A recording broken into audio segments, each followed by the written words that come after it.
Welcome to the Eagles coaching classes. आज आपण इयत्ता 10वी science and technology part 1 SSC और महाराष्ट्र स्टेट बोर्ड याच्यातला ग्रॅव्हिटेशन हा चॅप्टर पाहणार आहोत. हा चॅप्टर CBSE साठी खूप महत्त्वाचा आहे. त्यामध्ये आपल्याला ग्रॅव्हिटेशन म्हणजे काय, केप्लर्स लॉ काय असतात, acceleration due to gravitational force of the earth, free fall म्हणजे काय, सर्क्युलर मोशन काय असतं, सेंट्रिपिटल फोर्स काय असतं, स्केप वेलॉसिटी काय असतं, याच्याबद्दलची माहिती घ्यायची आहे आपल्याला. तर ग्रॅव्हिटेशन पहा, हा जो ग्रॅव्हिटेशनचा जो काही फिनॉमिनॉन आहे हा कोणी डिस्कवर केला, तर याला डिस्कवर केलं सर आयझॅक न्यूटनने. आता ग्रॅव्हिटेशन हे कशाने दाखवतात, स्मॉल जी लेटरने दाखवत असतात. त्या स्मॉल जी ची व्हॅल्यू किती असते, 9.81 मीटर पर सेकंड स्क्वेअर. आणि ते कॉन्स्टंट असतात का, नाही, ते changes from place to place.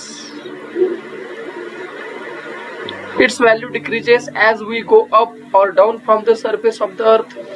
आणि जसं आपण अर्थच्या सरफेस पासून उंचावर जाऊ किंवा बॉटम कडे जाऊ, त्याची जी ग्रॅव्हिटेशनल व्हॅल्यू असते जी की अप्रॉक्सिमेटली 9.81 आहे, ती काय होत असते, चेंज होत असते. जर समजा त्या प्लॅनेटचा मास जर बदलला किंवा इन्क्रीज जर झाला असेल तर त्याची व्हॅल्यू सुद्धा काय होत असते, त्या जी ची इन्क्रीज होते. मग डिक्रीज झाल्यानंतर सुद्धा त्याची व्हॅल्यू काय होत असते, डिक्रीज होत असते. मग हा न्यूटन ज्यावेळेस झाडाखाली बसला होता, त्याच्या डोक्यावर एक ऍपल पडला आणि तो पाहून त्याला असं वाटलं की हा ऍपल जो आहे तो खालीच का अट्रॅक्ट होतो, it attracts towards itself to the earth. मग हा जो ऍपल अट्रॅक्ट होत होता कसा होता, ऍपल फॉल्स वर्टिकली डाउनवर्ड्स. मग the force on the apple on the tree is towards the centre of the earth. मग जो काही ऍपल वरला फोर्स होता तो कुणीकडे होता, towards the centre of the earth. त्यानंतर आपल्याला पाहायचं आहे फोर्स आणि मोशन. आता we have seen that the force is necessary to change the speed as well as direction of the motion of the object. मग फोर्सचा वापर कशासाठी होतो, जे काही ऑब्जेक्टची स्पीड आहे आणि त्याची डायरेक्शन आहे ती चेंज करण्यासाठी आपल्याला फोर्सची आवश्यकता असते. आपण इयत्ता 9वी मध्ये पाहिलं. फोर्स म्हणजे काय, force is a pull or push on object. म्हणजे एखादी ऑब्जेक्टला ओढणे किंवा ढकलणे that changes its position or its velocity. आणि ते काय करत असते, त्या ऑब्जेक्टची रेस्ट पोझिशन मधल्या त्याची पोझिशन चेंज करतात, म्हणजे त्याची वेलॉसिटी चेंज करत असतात with respect to the surrounding, सभोवतालच्या रेस्पेक्ट मध्ये. वेक्टर आणि हे कशा असते, फोर्स आहे बाळांनो, force is a vector quantity. मग वेक्टर क्वांटिटी म्हणजे काय, त्याला मॅग्निट्यूड पण असते आणि काय असते, डायरेक्शन. मग फोर्सचा युनिट काय असतो, फोर्सचा युनिट असतो न्यूटन, किंवा force is equal to m into g. किंवा फोर्सचा आणखीन एक फॉर्म्युला काय तो बाळांनो, force is equal to mass into acceleration. मग मासचा फॉर्म्युला जो युनिट आहे याचा युनिट तो आहे केजी. मग ऍक्सलरेशनचा काय आहे, मीटर पर सेकंड स्क्वेअर. मग आपण आत्ताच म्हटलं फोर्सचा युनिट न्यूटन, किंवा आपण त्याला दुसरं काही युनिट वापरू शकतो, किलोग्रॅम मीटर पर सेकंड स्क्वेअर. मग आता जे काही फोर्सचे इफेक्ट काय असतात, तर फोर्समुळं जे स्पीड आहे ती स्पीड चेंज होत असते, दुसरं काय चेंज होते, डायरेक्शन चेंज होत असते. त्याच्यानंतर काय होतं, can make a motion in the rest object. जे काही ऑब्जेक्ट रेस्ट मध्ये असेल त्याच्यामध्ये सुद्धा फोर्स अप्लाय करून काय करू शकतो, मोशन आपण निर्माण करू शकतो. Can stop moving object. आणि जे ऑब्जेक्ट मूव्ह होत असतात त्यांना ते स्टॉप करू शकतात. It can change shape. आणि ते काय करत असतात, त्याचा शेप चेंज करत असतात आणि ते त्याची डायरेक्शन सुद्धा चेंज करत असतात. आणि कधी कधी तर शेप आणि डायरेक्शन हे दोन्ही चेंज करत असतात. हे काय आहे, तर इफेक्ट ऑफ फोर्स आहे. त्यानंतर जो ग्रेट सायंटिस्ट आयझॅक न्यूटन आहे त्याची आपण थोडी माहिती घेऊया.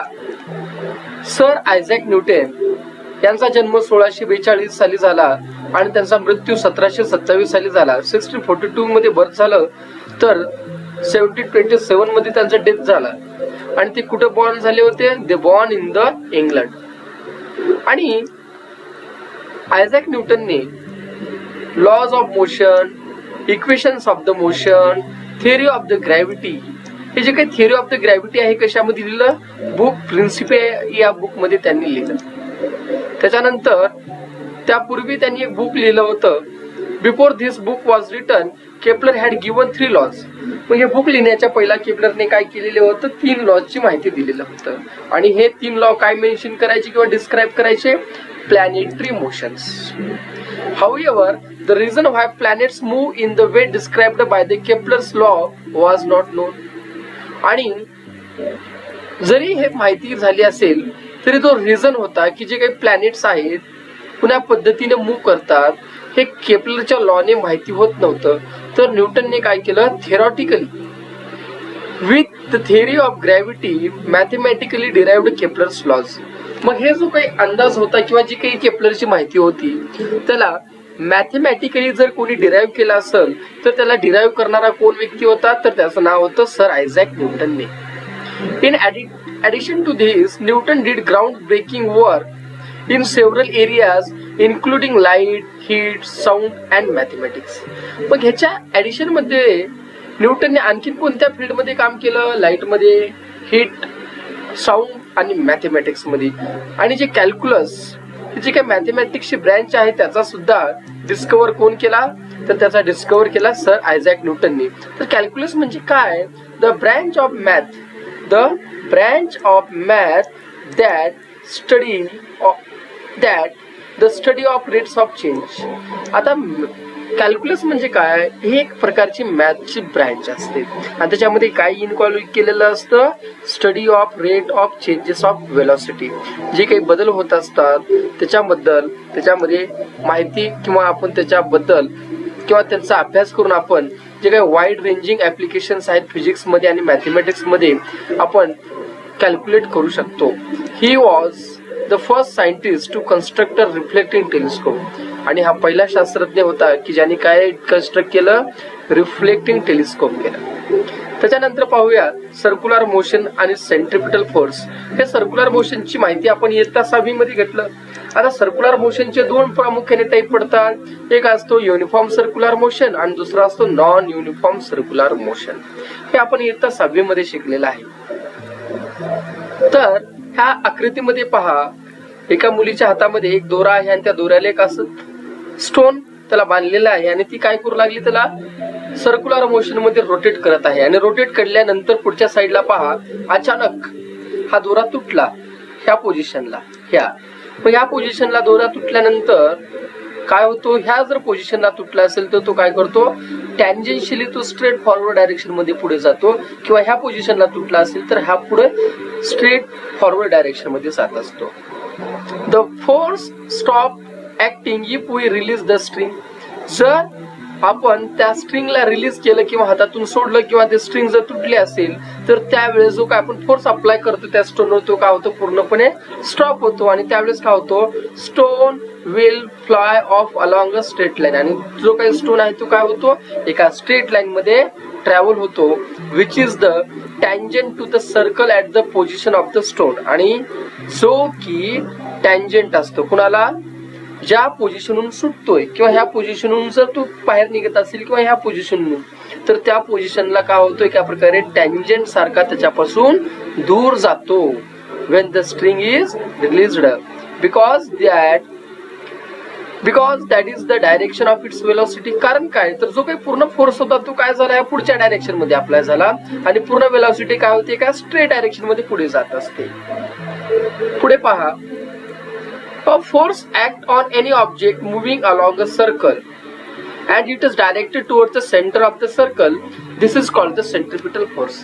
आता सेंट्रिपिटल फोर्सची व्याख्या म्हणजे काय? ज्यावेळेस एखादी ऑब्जेक्ट सर्क्युलर मोशन मध्ये मूव्ह करत असताना तो ऑब्जेक्ट काय होतो? This object moves towards the center of the circle.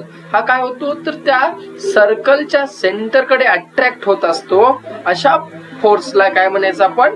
Centripetal force म्हणायचं आपण त्याला. थोडक्यात एखादे ऑब्जेक्ट आपण वरी फेकले असतात, ते ऑब्जेक्ट कुणीकडे अट्रॅक्ट होते, towards the centre of the circle, म्हणजे अर्थच्या सेंटरकडे होते. म्हणजे हा कोणता फोर्स आहे, सेंट्रिपिटल फोर्स आहे, लक्षात घ्या. You know that the moon, which is the natural satellite of the earth, goes round it in a definite orbit. The direction of motion of the moon as well as its speed constantly changes during motion. काय म्हणले पहा, the direction of motion of the moon as well as its speed constantly changes during its motion. ज्यावेळेस हा जो moon rotate होत असतो, rotate होत असताना त्याची स्पीड कॉन्स्टंटली काय होत असते, चेंज होत असते. आणि त्यामुळे काय होत असतो, जो काही फोर्स अप्लाय होत असतो त्याच्यामध्ये सुद्धा थोड्या प्रमाणामध्ये चेंजेस आपल्याला दिसून येत असतात. त्याच पद्धतीने ऑल प्लॅनेट जे असतात सोलार सिस्टीम मध्ये, हे कोणाभोवती रोटेट होतात, they rotate or the revolve around the sun. आणि त्यावेळेस काय होतं, तर सन कडे ते काय होत असतात, ज्या पद्धतीने मून, आता आपण वरी मेन्शन केल्याप्रमाणे मून हा कुणीकडे अट्रॅक्ट होतो, टुवर्ड्स द अर्थ. मग असे ऑल जे प्लॅनेट्स आहेत in the solar system, they attracts towards the sun. मग याच्यावर आपण काय म्हणू शकतो, from the above activity example and question, it is clear that for the moon to go around the earth there must be a force. म्हणजे हे जे काही रोटेशन होत आहे अर्थच्या भोवती मूनची, हे कशामुळे होत आहे, एखाद्या फोर्समुळे, जे की एक्झर्टेड ऑन द मून. म्हणजे कुणावर एक्झर्ट होत आहे, मूनवर, कुणाच्या माध्यमाने किंवा कुणाच्या द्वारे, अर्थच्या. मग अशाच पद्धतीने जे काही ऑल प्लॅनेट रोटेट होऊ लागले मूनच्या, सनच्या सभोवताली, तर त्यांच्यावर जो काही फोर्स अप्लाय होत आहे तो कुणामुळे होत आहे, तर तो होत आहे सनमुळे. Similarly, the sun must be attracting the planets. आता आपल्याला पुढच्या टॉपिक मध्ये किंवा पुढच्या व्हिडिओ मध्ये आपल्याला व्हिडिओ नंबर 2 मध्ये केप्लर्स लॉ बद्दल आपल्याला माहिती घ्यायचा आहे. हा झाला व्हिडिओ नंबर 1.